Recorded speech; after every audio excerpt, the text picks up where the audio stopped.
Hi, this is Stuart Weems and welcome to the Investopoly podcast. My goal is to give you simple, easy to understand strategies, insights and tips to help you master the game of building wealth. And in this episode, given it's January, I'd like to share with you three key questions I think you could spend an hour on dealing with and analysing and trying to answer yourself that could really significantly kickstart 2019 and sort of help you with that planning process. Well, I think 2019 is going to be a pretty interesting year, and there's probably two major or key things that could occur this year that might create some financial opportunities for people. The first one is, I think, tax and tax legislation changes are likely to be a key policy platform for both the coalition and Labor governments as we get close to the election in what's likely to be May 2019. And so no doubt, I think the Liberals will announce some tax cuts, which could be advantageous for people. And certainly Bill Shorten and the Labor Party have talked about changes to capital gains tax, negative gearing, and those sorts of things, but maybe there'll be more to come there. So keep a watch out for them and see if there's any opportunities. Of course, I'll be probably blogging about it and podcasting about it if it occurs. And then secondly, on 1 February, the Royal Commission's final report is due. So it'll be very interesting to see what falls out of that and whether there's any implications, particularly in terms of lending and financial advice and these sorts of things. But without further ado, let's jump into the three questions that I think you should be asking yourself in January to sort of set yourself up for having a fantastic 2019. The first one is, what didn't work well in 2018? So it's really good to look back and say, if I had my time again, what would have I changed or what would have I focused more on through 2018? And hopefully what we're trying to do there is not repeat the same mistakes.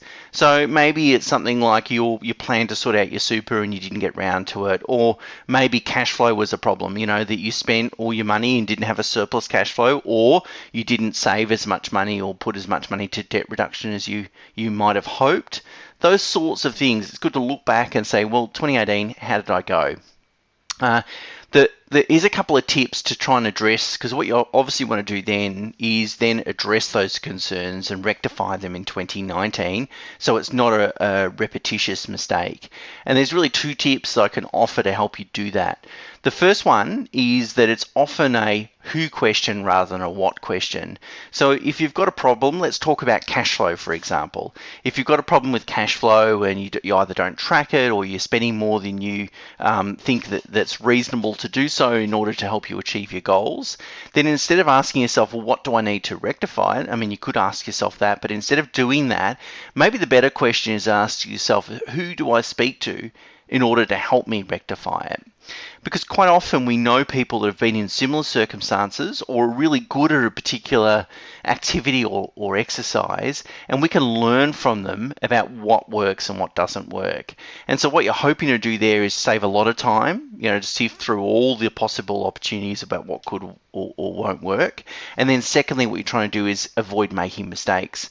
So if you know someone that's really good at managing cash flow, pick up the phone and talk to them for 15 minutes and just find out what they do in order, and then pick 2 or 3 things from their list of advice or experiences and start implementing those yourself.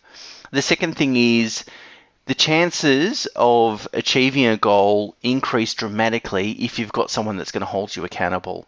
So once you set a goal, and if it's going to rectify cash flow, for example, and let's say that you want to reduce expenditure by a certain amount in the first quarter of this year, well, that's a good goal because it's measurable and you've got a deadline. Then the last thing what you need to do is have someone that holds you accountable. And that could be a spouse, a friend, an accountant, it could be an independent advisor, whoever it is, but someone that you can report to at the end of the first quarter, at the end of March 2019, and say, did I achieve it or did I not achieve it? And just that mere fact of having to report your progress is most likely going to increase that. Okay, so that's the first question, is what didn't work in 2018, and we can hopefully not repeat the same mistakes in 2019. The second question is, what are one or two things that you need to achieve in 2019 in order to move yourself closer to achieving your longer term financial goals? So all of my financial advisory clients will have a very clear understanding of the one or two key priorities that they need to focus on this year. And those key priorities have been set in context of having longer term strategy. So we know that if we achieve these one or two things, we're getting closer to achieving our longer term goals.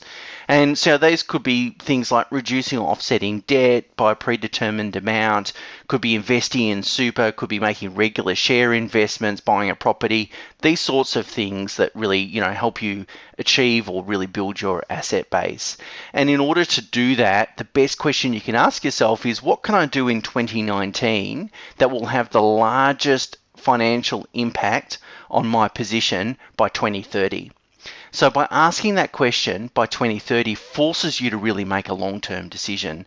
So we know if we buy a really good quality investment grade property, by 2030, all the problems with the potential problems with Labor's negative gearing or supply or the supply of new apartments, all those sorts of things, all those sorts of short-term considerations will have played out over that time, and really the fundamentals then result. The fundamentals drive long-term performance, fear and greed drive very much drive short-term performance. So let me repeat the question. What can you do in 2019 that will have the largest financial impact on your position by 2030? Great question, and if you focus on that, you'll solidify that into some longer term goals and really work out what you need to do in 2019. Don't try and take on too much. You really only want 1, 2, or 3 things that you really want to focus and work on. And if you're struggling to come up with a longer term financial plan for yourself, well, of course, go and grab a copy of Investopoly, my book, and follow the 8 rules through that, and that should certainly help you get better clarity. Okay, the third and final question: are you safe and secure? So it's very important that we periodically consider the things that are put in place to protect our wealth and our family. And the best time of year to do that typically is the beginning of the financial year, because we've got a little bit more energy, we've got a clearer head, and so forth. So things that you need to think about, there's really 5 things. The first one is wills and power of attorney. Are executors still willing and able to perform their role? Have any beneficiaries changed? Do you have up-to-date power of attorneys? Do you need a testamentary trust in your will? Those sorts of things. It's very easy to sort of review wills and ascertain whether they're up to date or not. It takes 5 minutes of your time, but it's actually important to do it each year, not to try and find work to do, but just to really make sure that it's all everything is in order. Second one is personal risk insurances like life, total and permanent disability insurance, and income protection, and possibly trauma insurance as well. They're the sort of 4 common personal risk insurances, and you need to review them regularly because premiums can change significantly from year to year, and also so to make sure that you've got the right structure and quality of cover. So what you're really looking for is great quality, really deep cover for a relatively low cost in consideration to the quality of cover that you have, and having someone independent look over that is obviously valuable, because you don't know what you don't know, and there's different ways to structure policies that have less impact on personal cash flow, has greater tax deductibility, and really good quality cover. Mortgages, looking at interest rates, I guess given the changes last year, some of the things that you might need to consider is, should you convert to principal interest repayments? You'll save about nearly 0.5% on a variable interest rate if you do that. Should you lock in access to equity now? Should you fix any interest rates? Typically 3-year fixed rates can be same or even lower than variable interest rates. I know there's been some talk about the RBA potentially cutting interest rates, although I think that's unlikely. In my opinion, of course, it could happen, but I think it's unlikely. So really reviewing mortgages. Fourthly, have a look at your super. Make sure it's in the right investment option. I've got a link in the show notes here, which has a link to sort of 10-year longer term returns from some of the best industry funds. So how's it performed in the long run? And if you've got multiple accounts, should you consolidate them? Lastly, the fifth thing to consider is then tax. Have you got effective tax structures? Have you had a review of your tax affairs? Look, if you've got very simplistic financial circumstances, it's probably not a big deal. But certainly if you're self-employed, something that's incredibly important to sort of look at. So there you go. There's 3 questions that you can ask yourself. What didn't go well in 2018? Question number 2 is, what are the 1 or 2 key things that you really need to nail in 2019?